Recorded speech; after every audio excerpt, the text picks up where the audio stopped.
শহরের সুন্দরী মেয়েদের খুন করে তাদের মরদেহ টুকরো টুকরো করে ফেলে যাচ্ছে এক সাইকো সিরিয়াল কিলার। কিন্তু কেন সে এমনটা করছে আর কিভাবে সে সাইকো হলো জানলে আপনারও আত্মা চমকে উঠবে। একদিন এক অসহায় মা তার মেয়েকে বাঁচাতে ওই সাইকোর হাতে পড়ে যায়। এরপর যা হয় জানতে শেষ পর্যন্ত দেখতে থাকুন। হ্যালো ফ্রেন্ডস, দিস ইজ প্লাবন অ্যান্ড ওয়েলকাম টু প্লাবন ওয়ার্ল্ড। বলছি 2024 সালে তামিল ভাষায় মুক্তি পাওয়া psychological crime thriller movie white রোজের কথা। মুভিটি ভারতে বেশ কিছু সত্য ঘটনার উপর ভিত্তি করে নির্মিত। তামিলনাড়ুর কোনো একটি জায়গা, সময়টা মধ্যরাত। কোনো এক রেস্টুরেন্টের সামনে একটি সুন্দরী নারী দাঁড়িয়ে আছে। হঠাৎ সেখানে লাল রঙের একটি কার এসে থামে। মেয়েটিও কারটি দেখে মুচকি হেসে কারে উঠে যায়। এরপর ওই লোকটি মেয়েটিকে তার বাড়িতে নিয়ে যায়। লোকটি মেয়েটির সাথে ইন্টিমেট হওয়ার ছলে চুপিসারে মেয়েটির গলায় একটি ইঞ্জেকশন দিয়ে দেয়। মেয়েটিও বেহুশ হয়ে যায়। এরপর সে মেয়েটিকে পলিথিনে মুড়িয়ে অন্য একটি ঘরে নিয়ে মেয়েটির পুরো দেহ কেটে টুকরো টুকরো করে। সিন চলে যায় এই ঘটনার কয়েকদিন পর।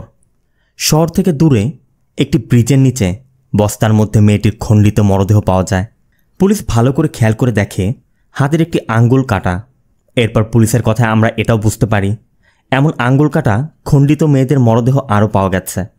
তার মানে এটাও একই প্যাটার্নে খুন করা হয়েছে। আপাতত এখান থেকে সিন শিফট হয়।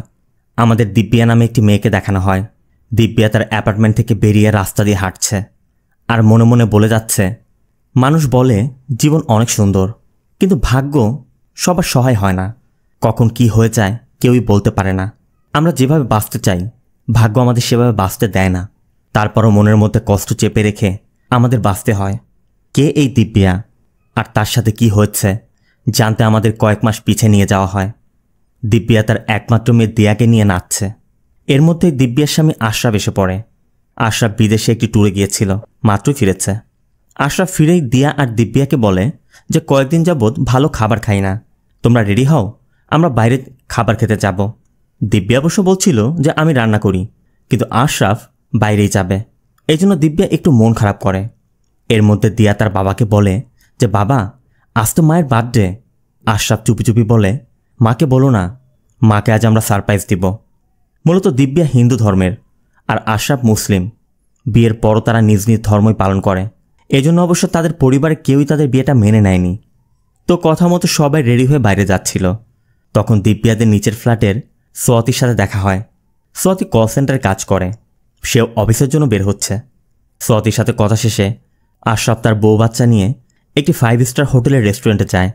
তবে দিব্যার মন এখনও খারাপ, কারণ আজ তার বার্থডে, অথচ আশরাফ উইশ পর্যন্ত করেনি। হঠাৎ আচমকা সবাই একসাথে দিব্যাকে বার্থডে উইশ করে। কেক এনে সবাই মিলে কেক কাটে। আশরাফ ও দিব্যাকে একটি রিং গিফট করে। দিব্যা তো খুব খুশি, আর হবেই না কেন। 3 জন মিলে আনন্দ করে ডিনার শেষ করে। এরপর তারা বাড়ি ফিরছিল, কিন্তু এই আনন্দ বেশিক্ষণ টিকেনি। যাওয়ার পথে সামনে একটি পুলিশের ব্যারিকেড পড়ে, আর সেটি পার হতেই দেখা যায় পুলিশের কয়েকজন অফিসার একটি গাড়িকে লক্ষ্য করে এলোপাতাড়ি গুলি ছুটছে। দুর্ভাগ্যবশত তার একটি গুলি এসে আশরাফের মাথায় লাগে। সাথে সাথে সবাই বাইক থেকে পড়ে যায়। দিব্যা উঠে দেখতে পায় আশরাফের মাথায় গুলি লেগেছে। আশরাফ স্পটেই মারা গেছে।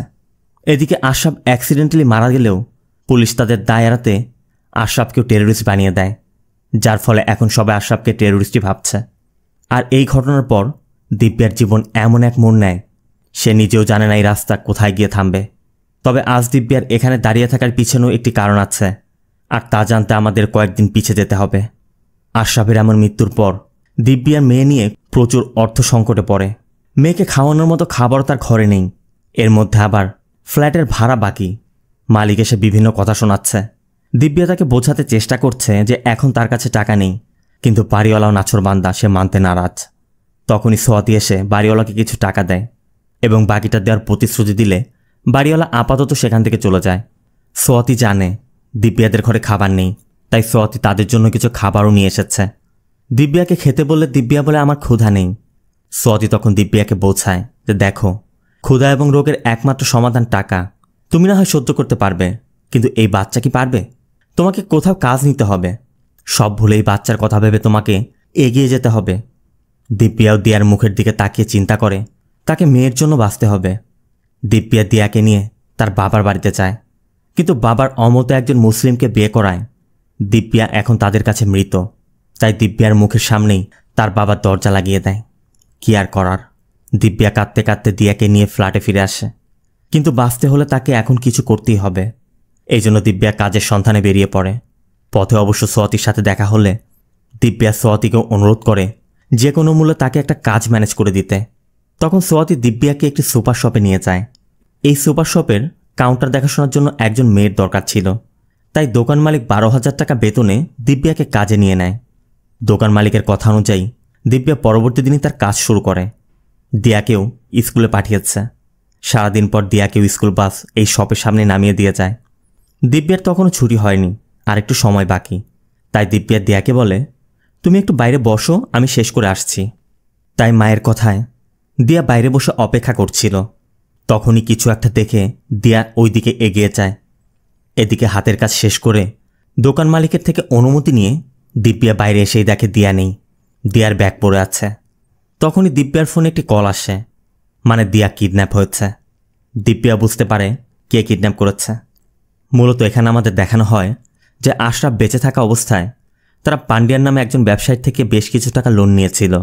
তবে পান্ডিয়ানের শর্ত ছিল টাকা সুদ সময় মতো তাদের ফেরত দিতে হবে। আর পান্ডিয়ান শুধু একজন ব্যবসায়ী নয়, একজন লোকাল গুন্ডা। সময় মতো টাকা দিতে না পারায় পান্ডিয়ানই দিয়াকে কিডন্যাপ করিয়েছে। এজন্য দিব্যা পান্ডিয়ানের কাছে যায় এবং পান্ডিয়ানের হাতে পায়ে ধরে অনুরোধ করে যে দিয়াকে যেন ছেড়ে দেয়। কিন্তু পান্ডিয়ান কোনো মিনতি শুনতে চায় না, সে তার টাকা ফেরত চায়, তাও আবার 2 দিনের মধ্যে। পান্ডিয়ান বলে, যদি তুমি 2 দিনের মধ্যে আমার টাকা ফেরত দিতে না পারো, আমি তোমার মেয়েকে থাইল্যান্ডে বিক্রি করে দিব। এবার দিব্যা রেগে বলে যে আমার মেয়েকে না দিলে আমি পুলিশের কাছে যাব। পান্ডিয়ান বলে, কোন পুলিশ? যারা আমার থেকে টাকা খেয়ে আমারই কাজ করে। দ্রুত টাকা জোগাড় করো, নয়তো ভালো দাম পেলে আমি তোমার মেয়েকে কিন্তু বিক্রি করে দিব। বাধ্য হয়ে দিব্যা সেখান থেকে ফিরে আসে। সোয়াতি সান্ত্বনা দিতে এলে দিব্যা বলে, ও তো আমাকে একা ফেলে চলে গেছে, মন চায় আমিও মরে যাই। একমাত্র মেয়ের জন্য বেঁচে আছি, এখন ওকেও ছিনিয়ে নিয়েছে। সোয়াতি বলে, চিন্তা করো না, ও ফিরে আসবে। কিন্তু দিব্যার কথা, কিভাবে আসবে? এত টাকা আমি কোথায় পাব? সোয়াতি বলে, তুমি ব্যবস্থা করতে পারবে। সোয়াতি আরও বলে, দেখো দিব্যা, তোমরা সবাই জানো যে আমি কল সেন্টারে কাজ করি। আসলে আমি কোনো কল সেন্টারে কাজ করি না, আমি একজন কলগাল। আমার পরিবারের অবস্থা খুব খারাপ ছিল, এজন্য আমি এই রাস্তা বেছে নেই। তুমি কিছু দিলেই কিছু পাবে, সব গিভ অ্যান্ড টেক পলিসি। আমি বলছি না আমি ঠিক করছি, কিন্তু দেখো আমার পরিবার কত খুশি। তোমাকেও কিছু পেতে হলে কিছু হারাতে হবে। বলেই সোয়াতি চলে যায়। কিন্তু দিব্যা এখন কি করবে সে ভেবে পাচ্ছে না। এদিকে মেয়েকে বাঁচাতে হবে, তাই অনেক ভেবেচিন্তে দিব্যা সোয়াতির কথায় রাজি হয়ে যায়। এরপর সোয়াতি দিব্যাকে একটি মডার্ন ড্রেস এনে দিয়ে বলে যে আমরা যে ড্রেস পরি আমাদের ড্রেসের উপর আমাদের রেট ফিক্স হয়। ফ্যামিলি গার্লের 1 রেট, কলেজ গার্লের তার থেকে বেশি, আর মডার্ন গার্লের সব থেকে বেশি। আমি কুমারকে তোমার নম্বর দিয়ে দিয়েছি, ও তোমাকে কল করবে। তাড়াতাড়ি রেডি হয়ে নাও, আর যে কোনো সমস্যা হলে আমাকে কল করবে। সোয়াতি কুমারকে কল করেও বলে দেয় যে দিব্যার ফার্স্ট টাইম, তাই বুঝে শুনে দিতে। দিব্যা সোয়াতির দেওয়া ড্রেসটি পরে এলে সোয়াতি দিব্যার একটি ফটো তুলে কুমারকে পাঠিয়ে দেয়, আর কুমারও সেটি তার ক্লায়েন্টকে দেয়। ক্লায়েন্টও কয়েকটি মেয়ের ছবি দেখে দিব্যাকে সিলেক্ট করে। এজন্য কুমার দিব্যাকে কল করে বলে যে তোমাকে নিতে তোমার বাসার সামনের বাস স্টপে একটি লাল রঙের কার আসবে, যে কোনো সমস্যা আমাকে কল করবে। কুমারের কল কাটতেই দিব্যা বেরিয়ে পড়ে। এই হলো মূলত দিব্যার বাস স্টপে এসে দাঁড়িয়ে থাকার পিছের গল্প। কিছুক্ষণের মধ্যেই কুমারের কথা মতো একটি লাল রঙের কার এসে থামে। দিব্যা অনেক চিন্তাভাবনা করে কারের কাছে যায়, কিন্তু এখনও দিব্যা কিছু বুঝে উঠতে পারছে না। শেষমেশ দিব্যা কারে উঠে বসে, আর লোকটি দিব্যাকে তার বাড়িতে নিয়ে যায়। এই লোকটির নাম দিলীপ। দিলীপের ঘর ঢুকতেই দিব্যার একটু অস্বস্তি ফিল হচ্ছিল, এই জন্য দিব্যা রেস্টরুমে চলে যায়। দিব্যাটা কি করছে দিব্যা এখনও কনফিউজড। দিব্যা ভাবতে থাকে কিভাবে তার বাবা তাকে ধাক্কা দিয়ে বের করে দিয়েছে, আবার পান্ডিয়ানের টাকা ফেরত না দিলে সে দিয়াকে আর পাচ্ছে না। এখন তো তার সামনে আর কোনো রাস্তাই খোলা নেই। এজন্য দিব্যা সিদ্ধান্ত নেয় যে যাই ভাবুক আশরাফ তো বুঝবে সে কী জন্য এই পথ বেছে নিয়েছে। তারপরও দিব্যার চোখ পড়ে আশরাফের দেওয়া ওই রিংটির দিকে। এই জন্য দিব্যা ওই রিংটি খুলে ব্যাগে রাখতে যাচ্ছিল, কিন্তু তখনই রিংটি নিচে পড়ে যায়। দিব্যার সাথে সাথে বেসিনের নিচে হাত দিয়ে রিংটি খুঁজছিল, আর তখনই দিব্যার সামনে যা পড়ে দিব্যার স্বপ্নেও ভাবেনি। দিব্যার হাতে একটি কাটা আঙ্গুল উঠে আসে। দেখা মাত্রই দিব্যা আটকে ওঠে। দিব্যা ভয়ে ভয়ে ফোন নিয়ে কুমারকে কল করার চেষ্টা করে, কিন্তু কোনো সিগন্যাল পাওয়া যাচ্ছে না।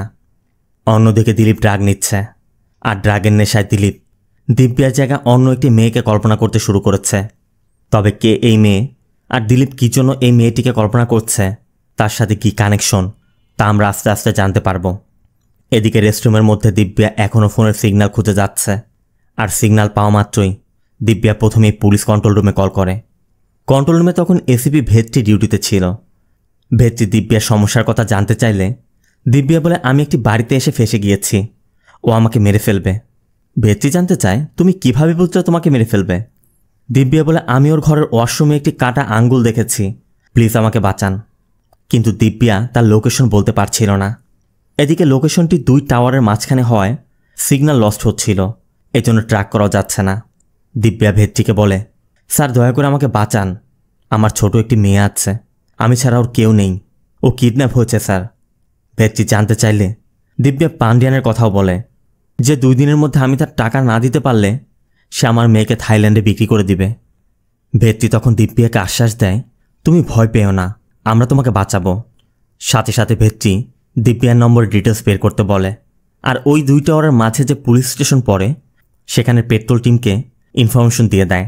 এদিকে এসআই বর্ষা দিব্যার নম্বর ডিটেলস বের করে জানায় যে সিম কার্ড কোনো এক আশরাফের নামে রেজিস্টার করা, আর এই আশরাফ সেই আশরাফ যে 2 মাস আগে এনকাউন্টারে মারা গিয়েছিল। আশরাফের নাম শোনা মাত্রই ভেট্রি চমকে ওঠে। এখানে আমাদের ফ্ল্যাশব্যাকে দেখানো হয় পুলিশ কমিশনার ভেট্রি এবং তার টিমকে ডেকে বলছে, লস্করি তো এবার এক বড় সন্ত্রাসী আজ আমাদের এখানে আসবে, যে কোনো মূল্যকে ধরতে হবে। আর ওই তথ্যের ভিত্তিতেই ভেট্রিরা ওই দিন শ্যুট করছিল, কিন্তু অসতর্কতাবশত রেখার শ্যুট করা একটি গুলি গিয়ে আশরাফের মাথায় লাগে, আশরাফ ওই স্পটে মারা যায়। সিন প্রেজেন্টে বর্ষা জানায় দিব্যা ওই আশরাফের স্ত্রী। দিব্যার ফোনে একটি নম্বর থেকে আজ 2 বার কল এসেছিল, সেই নম্বর কোনো এক কুমারের নাম রেজিস্টার করা। এদিকে পেট্রোল টিম থেকে জানানো হয় যে এক্স্যাক্ট লোকেশন ট্র্যাক করা যাচ্ছে না, এই জন্য ভেট্রি ওই এরিয়ার ইন্সপেক্টর রেখাকে কল করে। রেখা তখন নাইট রাউন্ডে ছিল। ভেট্রি কুমারের নম্বর দিয়ে রেখাকে তার তথ্য বের করতে বলে। এদিকে দিব্যার ফোনে সিগন্যাল নেই, কলও যাচ্ছে না। ভেট্রির কথা মতো রেখা কুমারকে খুঁজে বের করে। কুমার প্রথমে স্বীকার করতে চাচ্ছিল না, তবে থানায় নিয়ে যাওয়ার ভয় দেখালে কুমার সত্যিটা বলে দেয় যে সেই দিব্যাকে তার ক্লায়েন্টের কাছে পাঠিয়েছে। তবে কুমার সেই ক্লায়েন্টের ব্যাপারে কোনো ডিটেলসই জানে না, এই জন্য রেখা কুমারের ফোনটি নিয়ে নেয় এবং ভেট্রিকেও তথ্যটি জানিয়ে দেয়। এদিকে দিলীপ দিব্যাকে দরজা খুলতে বলছে। দিব্যা অবশ্য একটি চালাকি করে বলে, আমি শাওয়ার নিয়ে আসছি। এই ফাঁকে দিব্যা আবার ভেট্রিকে কল করে এবং বলে ও দরজা খুলতে বলছে, যে কোনো সময় দরজা ভেঙে ঢুকে পড়বে, কিছু একটা করুন স্যার। ভেট্রি তখন দিব্যাকে বুদ্ধি দেয়, একমাত্র তুমি তোমাকে বাঁচাতে পারবে, তোমাকে ওকে মেরে সেখান থেকে বের হতে হবে। এরপর ভেট্রির বুদ্ধি মতো দিব্যা টয়লেটের ফ্ল্যাশের ঢাকনা খুলে দরজার পাশে দাঁড়িয়ে যায়। এদিকে দিলীপও বুঝতে পারছে দিব্যা হয়তোবা বুঝে ফেলেছে, তাই সে কুড়াল দিয়ে দরজা কাটতে শুরু করে। একসময় দরজার ফাঁকা দিয়ে হাত ঢুকিয়ে দরজা খুলে ভিতরে ঢুকে যায়, আর দিব্যা ভেট্রির কথা মতো দিলীপের মাথায় আঘাত করে। কিন্তু এতে দিলীপের বিন্দুমাত্র কিছু করা যায়নি। দিব্যারও কোনো রাস্তা নেই। দিব্যা দিলীপের থেকে বাঁচার জন্য ঘরের এদিক ওদিক ছুটতে থাকে, কিন্তু বের হওয়ার কোনো দরজাই খোলা নেই। দিলীপও দাঁড়িয়ে দাঁড়িয়ে সব দেখে যাচ্ছে। তবে কিছুক্ষণ দেখার পর দিলীপ একটি হ্যামার নিয়ে দিব্যাকে লক্ষ্য করে হ্যামার ছুঁড়ে মারে। দিব্যার মাথায় লাগা মাত্রই দিব্যা মেঝেতে লুটিয়ে পড়ে। এরপর দিলীপ দিব্যার পা ধরে টানতে টানতে দিব্যাকে অন্য একটি ঘরে নিয়ে বেঁধে রাখে। এদিকে ভেট্রি ওই দিনের ঘটনার কথা ভাবছে, কারণ সেদিন আশরাফ মারা যাওয়ায় কমিশনার ভেট্রিদেরই দায়ী করছিল। কমিশনার কথা, কাল মিডিয়া টেরোরিস্ট মারার খবর নয়, নিরপরাধ একজনকে মরার খবর প্রকাশ করবে। আমাদেরকে জবাবদিহিতা করতে হবে। তবে আমি জানি এই সমস্যার সমাধান কিভাবে করতে হবে। তুমি এই কেস থেকে আপাতত দূরে থাকো। মূলত এরপরই কমিশনার নিজেদের দোষ এড়াতে আশরাফকে টেরোরিস্ট বানিয়েছিল। সিন আবার প্রেজেন্টে। দিব্যাকে রেখে এসে দিলীপ দেখে তার সিগারেট শেষ, এই জন্য দিলীপ কার নিয়ে বেরিয়ে যায়। আর তখনই দিলীপ ফোন অন করার সাথে সাথেই পুলিশ দিলীপের ফোন ট্র্যাক করতে শুরু করে, কারণ কুমারের ফোন থেকে দিলীপের নম্বর পাওয়া গেছে। একদিকে বর্ষা দিলীপকে ট্র্যাক করছে, অন্যদিকে বর্ষার কথা মতো ভেট্রি দিলীপকে ধরতে বেরিয়ে পড়েছে। অবশ্য দিলীপ যখন সিগারেট কিনছিল, ভেট্রি সেখানে পৌঁছানো মাত্রই দিলীপ পুলিশ কার দেখেই বুঝতে পারে এবং সেখান থেকে পালানোর চেষ্টা করে। ভেট্রিও পিছু করে, তবে কিছু দূর যেতেই দিলীপ ভেট্রির উপর আক্রমণ করে। এজন্য ভেট্রির গানও পড়ে যায়। এরপর দুজনের মধ্যে বেশ ফাইট হয়। এক পর্যায়ে দিলীপ ভেট্রির পেটে রড ঢুকিয়ে দেয়। ভেট্রিও পাশে থেকে গান নিয়ে দিলীপকে শ্যুট করে। এরপর হসপিটালে ফোন করে দিলীপকে হসপিটালে নিয়ে যাওয়া হয়। খবর পেয়ে রেখাও এসেছে। হসপিটালে নিয়েই ভেট্রিকে প্রথমে ট্রিটমেন্ট দেওয়া হয়। এরপর রেখা ভেট্রির কাছে জানতে চায় যে এই লোক কে।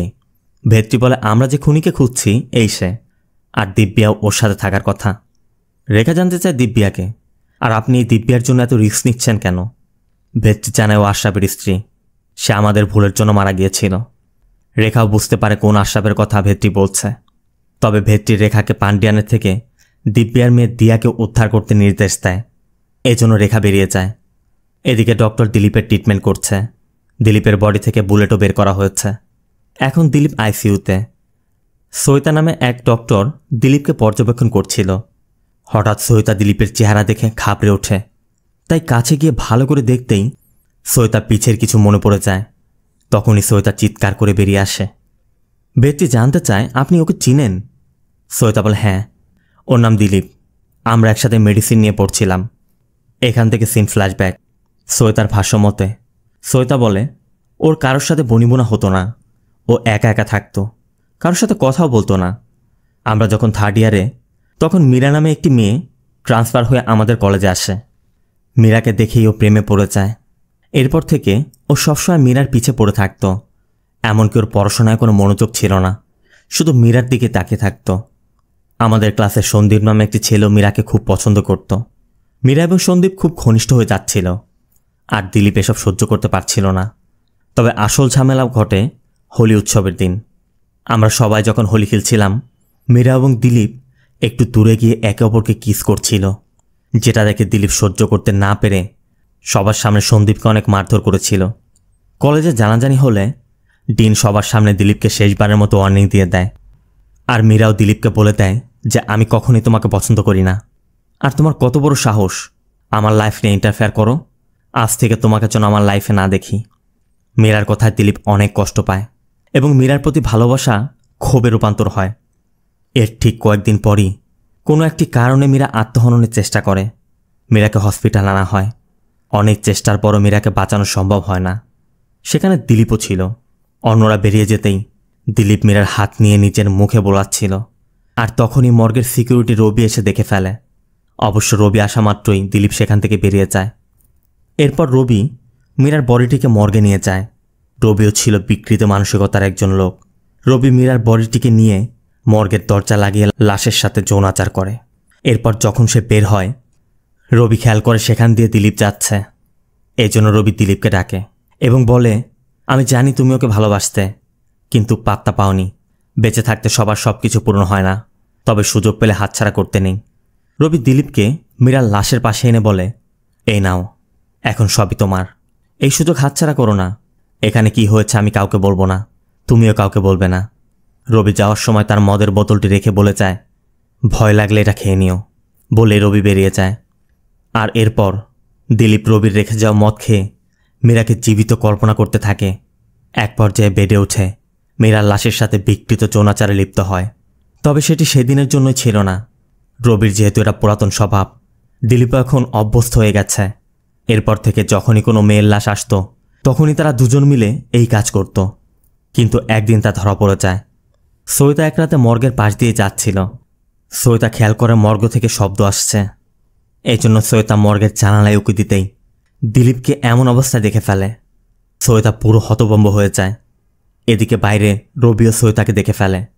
অবশ্য তারা দুজনেই সৈতাকে ধরার চেষ্টা করে, আর সৈতাও নিজে বাঁচতে বয়েজ হোস্টেলের মধ্যে ঢুকে পড়ায় সবাই এসে দিলীপকে ধরে ফেলে।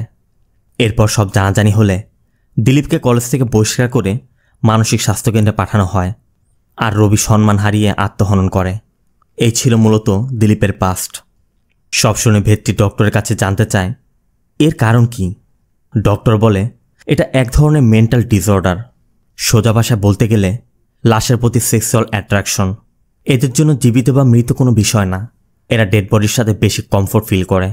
মূলত এদের এমন একজন পার্টনার দরকার যে কখনো বিরোধিতা করবে না, আর এজন্য ডেড বডি তাদের সব থেকে বেশি পছন্দের। ভেট্রি ডক্টরের কাছে জানতে চায় এর কোনো ট্রিটমেন্ট নেই। ডক্টর জানায় মেডিকেলি এর কোনো ট্রিটমেন্ট নেই, তবে যদি ওকে বোঝানো যায় ও যা করছে ঠিক না, তবে ভালো করা যাবে। আবার ইয়োগা, মেডিটেশন এসব করাও যেতে পারে। ভেট্রি জানতে চায় এমন কেস পুলিশের কাছে কেন আসে না।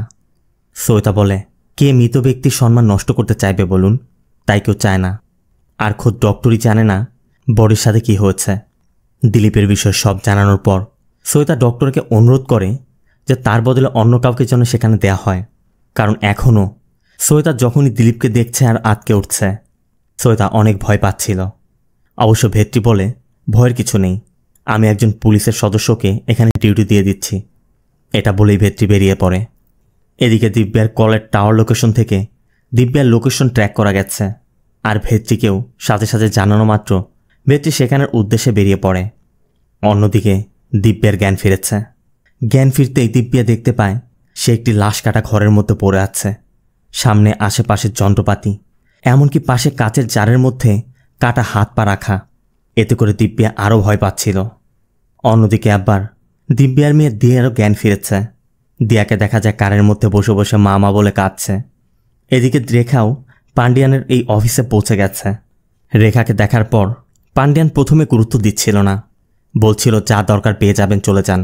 কিন্তু রেখা যখন বাচ্চার কথা বলে তখন পান্ডিয়ান আসল ব্যাপারটি বুঝতে পেরে বলে সে বাচ্চাকে দিবে না।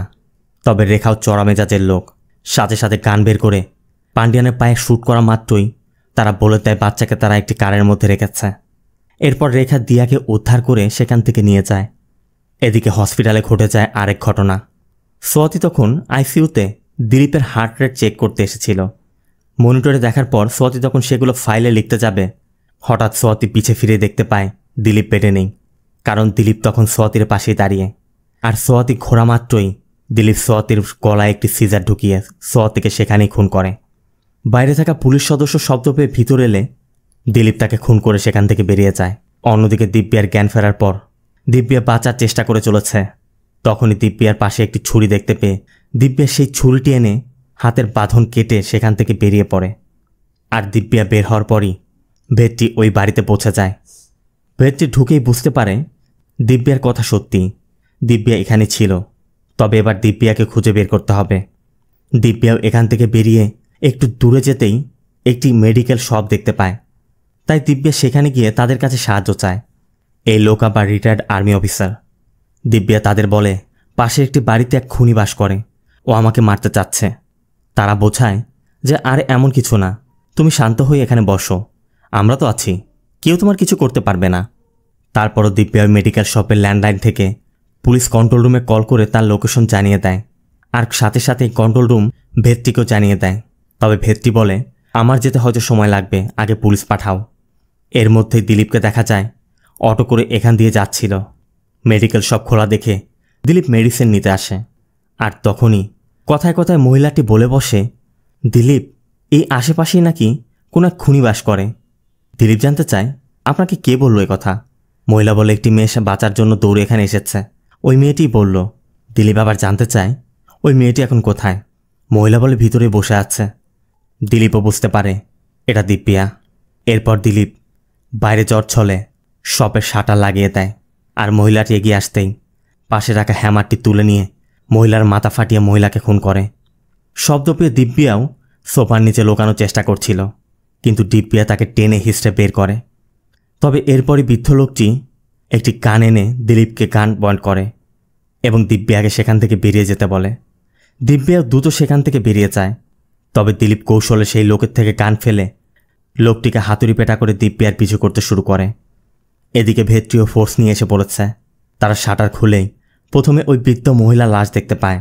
এরপর ভিতরে যেতেই ওই বৃদ্ধ লোকটি ইশারা করে বুঝিয়ে দেয় যে দিব্যা এদিক দিয়ে গিয়েছে। ভেট্রি অন্যদেরকে এই বৃদ্ধ লোকটিকে হসপিটালে নিতে বলে ভেট্রি সেদিকে যায়। এদিকে দিব্যা বাঁচার জন্য ছুটছে। ছুটতে ছুটতে দিব্যা একটি কবরস্থানের পাশে আসতেই দিব্যা সেই কবরস্থানে ঢুকে পড়ে। দিলীপও বুঝতে পারে দিব্যা এদিকে ঢুকতে পারে, তাই দিলীপও কবরস্থানে ঢুকে দিব্যাকে খুঁজছিল। দিব্যা বাঁচার জন্য একটি ভাঙা কবরের মধ্যে লুকিয়ে বসেছিল। সে ভেবেছিল দিলীপ হয়তো তাকে দেখবে না, কিন্তু কিছুক্ষণ যেতেই দিলীপ ঠিকই তাকে দেখে ফেলে। এরপর তার চুল ধরে টেনে হিঁচড়ে তাকে উপরে তুলে। তবে যখনই সে দিব্যাকে মারতে যাবে তখনই ভেট্রি এসে পড়ায় বেচ্চি এবং দিলীপের মধ্যে তুমুল ফাইট হয়। এর মধ্যে বৃষ্টি এসে পড়ে। ফাইটের মাঝেই ভেট্টি বারবার দিব্যাকে বলছিল তুমি এখান থেকে চলে যাও, কিন্তু দিব্যা ভেট্টিকে এই অবস্থায় ফেলে যাচ্ছে না। দিব্যা সাহস করে একটি বেলচা নিয়ে দিলীপের মাথায় আঘাত করে তাকে বেহুশ করে ফেলে। এতক্ষণে রেখাও দিব্যার মেয়ে দিয়াকে নিয়ে এখানে এসেছে। মাথায় আঘাত পেয়ে অতিরিক্ত রক্তক্ষরণের কারণে দিলীপের এখানেই মৃত্যু হয়। এখান থেকে সিন চলে যায় এর কয়েক মাস পর তামিলনাড়ু পুলিশ একাডেমি। বেচ্চি দিয়াকে নিয়ে দিব্যার সাথে দেখা করতে এসেছে।